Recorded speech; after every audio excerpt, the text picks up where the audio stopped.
thinner's done, I need to get under there and pull that wrapped wire out. I don't think it's going to be a big job. I think I could probably do it with the machine on. So I'll lift him up in a minute, just put something underneath him to make sure he can't come down. I don't want to get under there if it's not supported. We'll pull that out, but first,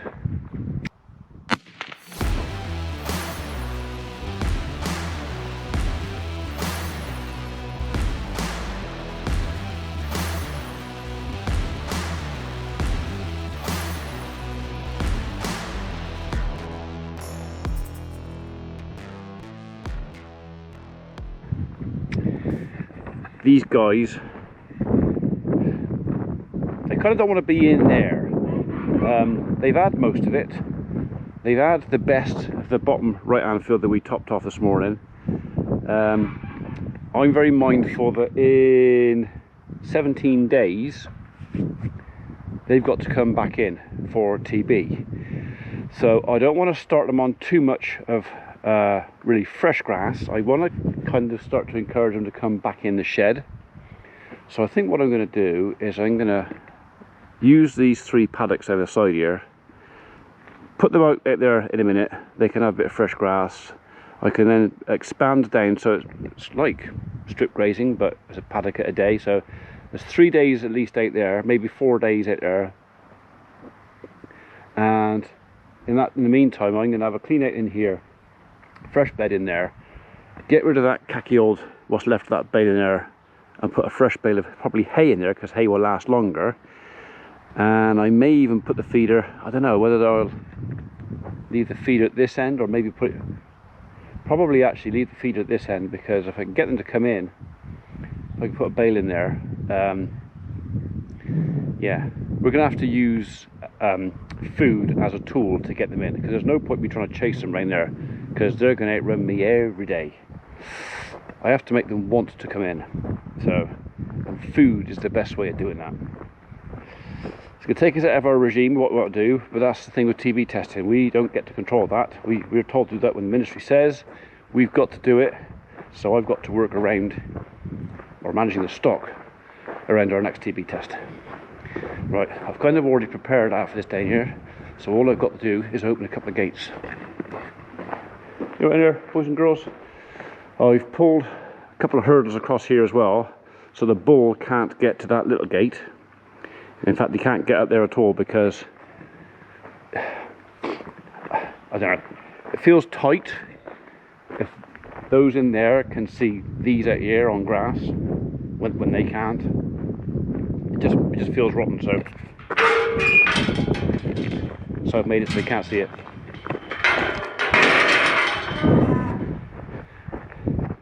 Come on up. Come on.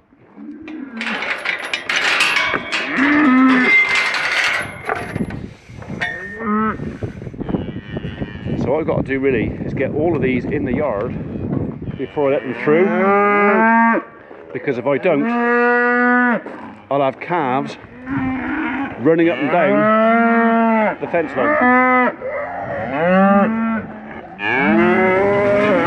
Alright, don't run me over.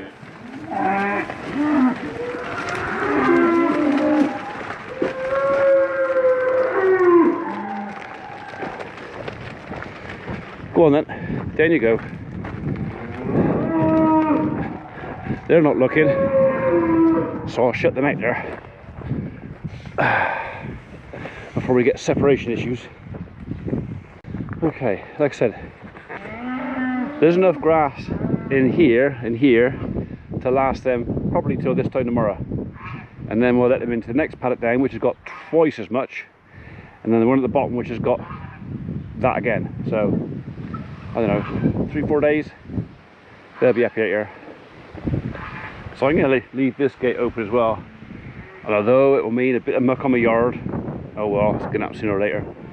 It gives them access to 2 water tanks. They've got that tank over there, which is fed by rainwater and tap water. So I know I've shown you this before, but I'll do it again, just for those of you that are interested. There is 2 service boxes on this water tank. So That service box there is mains water. That service box there is rainwater out of that tank. So this bore cock is set lower, so that one operates first. Oh, no, that one's set lower. That one's set lower. So basically the tank will use rainwater first. If that tank becomes empty, then the second bore cock drops down, and then we get onto mains water. So we've got a choice of, at the moment that's rainwater, which they prefer, and that is tap water.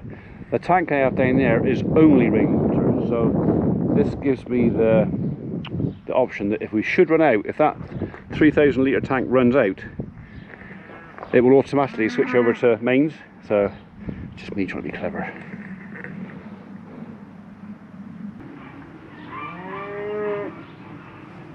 I have noticed a difference in the muck since I get on the grass.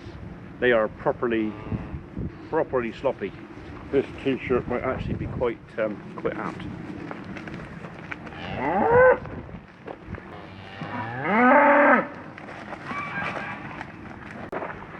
Patrick can still see him. Stop teasing him. Stop it, drool monster. You can't come out. Too young for you. Look at it. Barely teenagers. Dirty old man.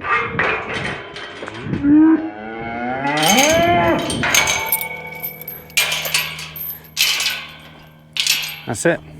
I'm done. Completed, sort of.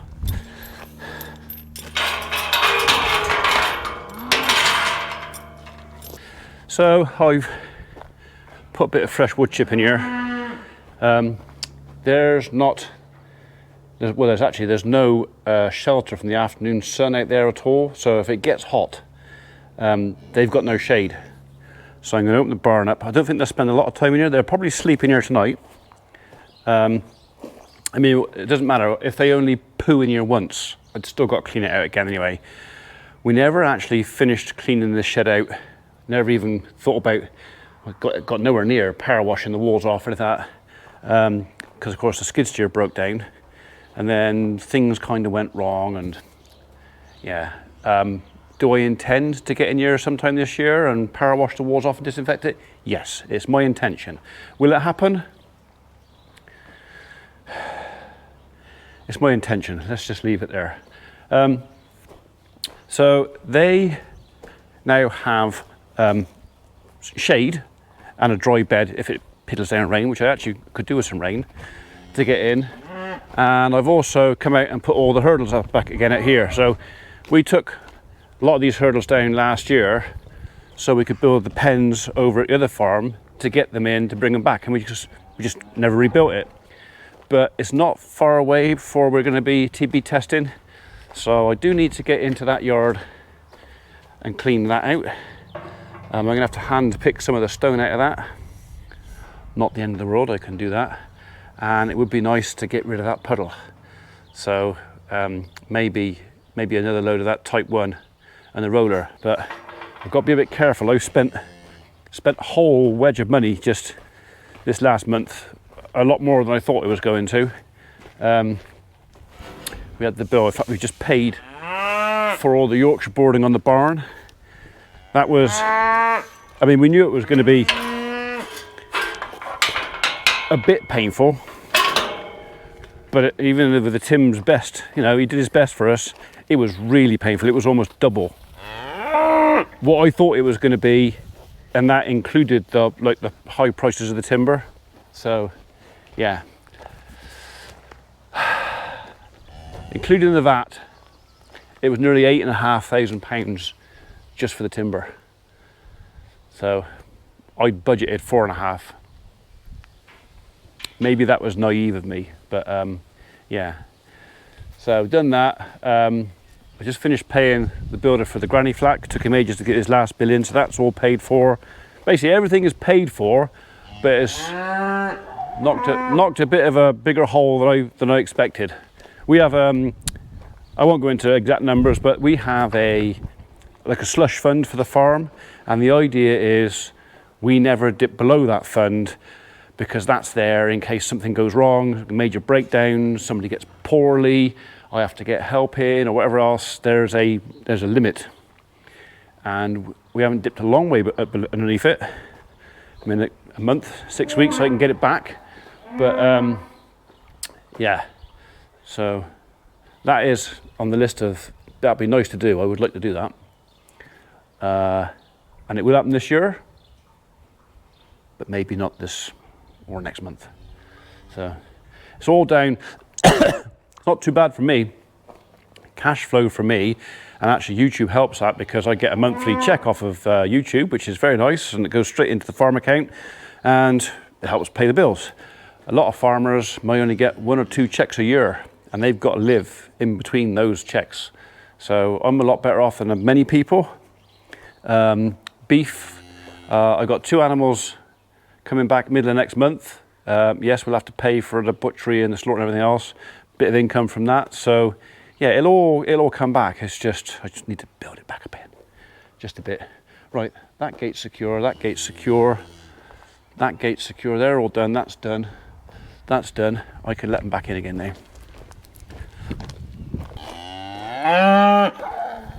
Well, you complain if I don't let you out, and then you complain if I don't let you in. You are a mardy bunch sometimes, you know. Hello, tiddlers. Come on. Mind your backs.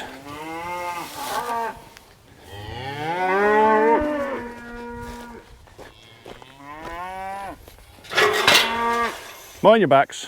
Mind your backs. Come on. There you go.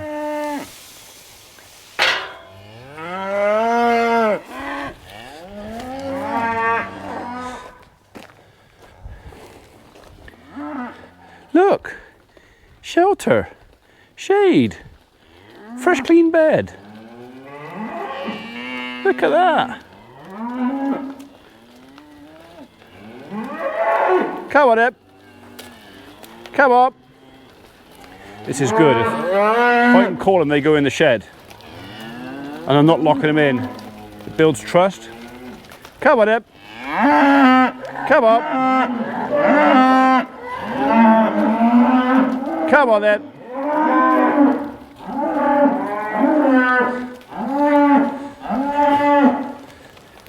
Now, if I was to try and do that on the day of the TB test, I'd have no hope at all. Yeah, you are running, aren't you? That is green and, yep.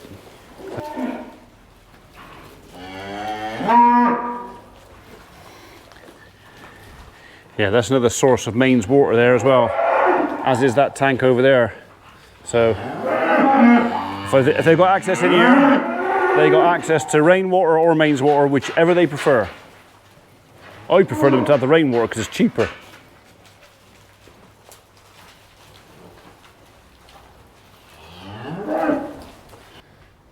Now they can't make their mind up. They want to be inside or outside, or just there and bawl at the bull. They can come and go as they please.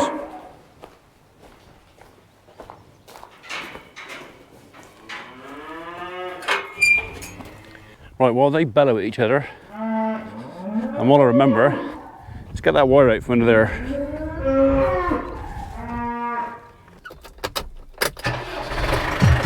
Bunch of lions.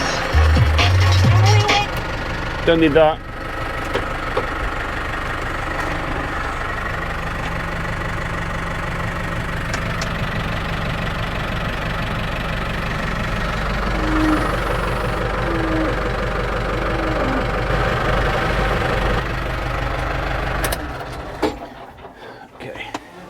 We've got a lot of very handy concrete blocks just local to here, so that'll do. Or even that one.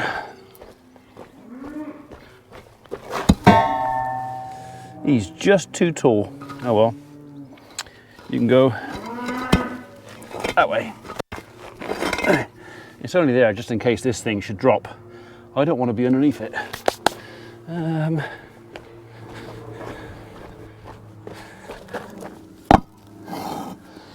Even better. Right.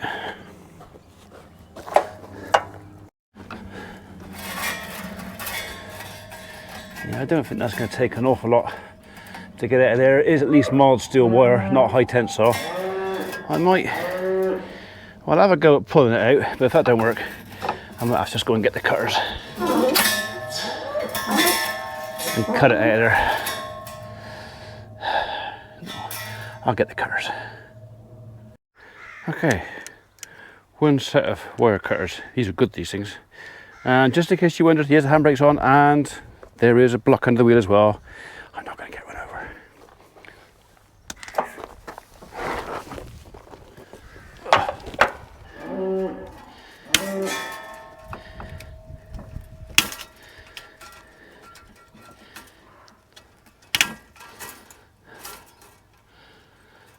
Go on.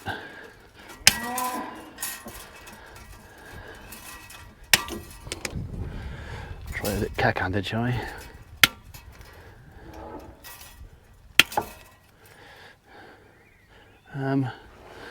Right, I need to cut you there. And you up there. If I can get all of you. I'm not so good at this left-handed.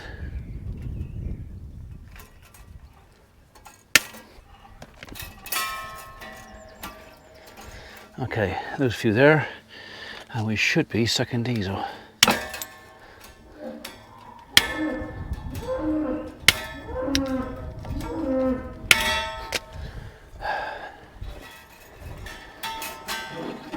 Right. Always mind your eyes doing this because it flicks out. The one thing that's going to hit you is in the eye. So, I've got my squint guards on.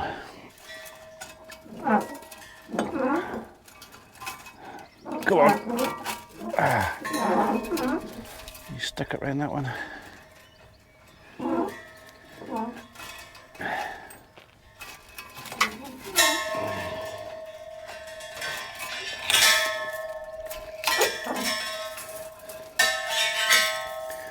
That's it. All out.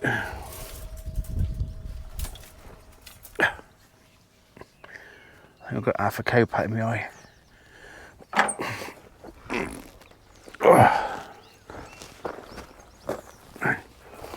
Okay, a bit more to go in the scrap metal pile. He's not happy about those girls being next door, but they are. Like I said, they're far too young. He cannot go near them because he would, and I don't have to get the vet in to inject them all because he's got them up the spout. Let's not go there. Right, I'll put that where I can see you for a minute. So you never actually got to see the saga with that wire, did you? I posted on my Instagram what had happened. I finished off, topped off the bottom avenue, no more buttercups. On the way back up I thought, you know what, I had time before lunch. I'll just run over the orchard and tidy up in there because the grass in there was quite long. Geese were not, well, the thing is, they never got let out till late. They were never going to catch up with it. So I'll go and top that off, tidy it up. And as I was working in a pond area, literally as I was reversing back, I was going, oh, was there a roll of wire in there? And literally the second I thought of it, I hit it. And those of you that hit wire with a flail will know exactly what it sounds like. It's one of those things where your whole body goes, you know, which button or what shall I do first? Shall I turn the PTO off? Shall I drop the rev? Shall I pick it up? Shall I put it down? Go forward, go backwards? And you're all like 10,000 decisions as to what shall I do? You turned the PTO off, didn't you? So anyway, it wasn't too bad. The rest of the wire is still there. I've got to pick that up. I will go down and pick that up, but anyway, this is now back into work. Although I think actually we finished with it for a while.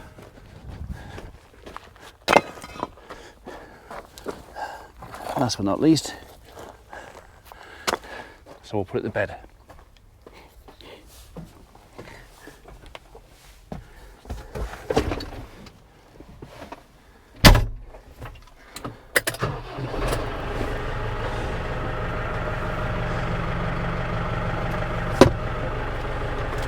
I don't normally carry it very high That's mainly because of the PTO.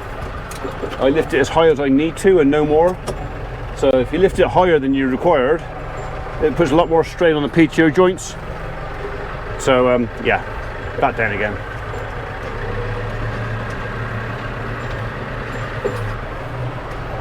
I could hear something, I don't know what it is. I think it's just the machine wobbling on the three-point linkage because I've got the back window open. Back window spends most of the time shut because the aircon works better that way.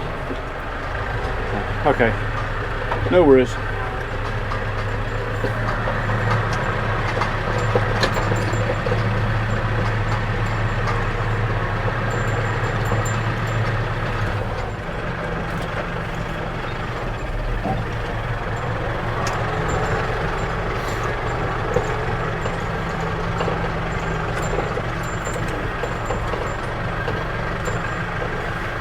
I keep it over a bit because it's easier to get a bail out for the cattle if I need to.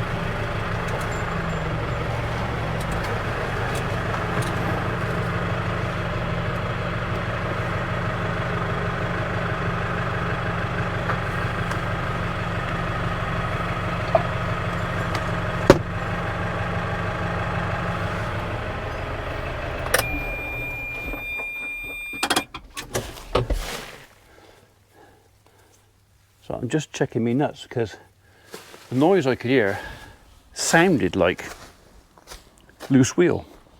I don't think it is for 1 minute, but it just sounded like a loose wheel.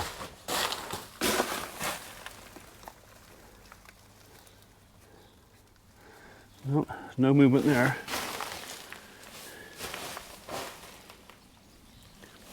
My mind playing tricks on me.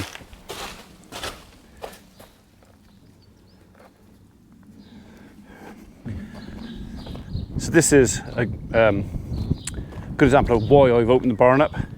They're all in there, all in the shade, out of the sun. Flies are bothering them a bit, so I'm just wondering whether to put a bit of spot on, pour on fly treatment on them, just to keep the flies off. We avoid pour-ons and chemicals if we can, but the problem is you get a lot of flies. You can get things like New Forest disease, which can blind them. So I think we've got some. I'll check the stores before TB. We'll have a look at that, and maybe we'll just give them a bit, only a spot on the back of their head. Just keeps the flies off their face. Not so worried about the back end, it's just around their heads I want to keep the flies away. Okay, it's 5:10. I'm going to go and talk Mrs. P into making me a cup of tea. I'll see you guys tomorrow.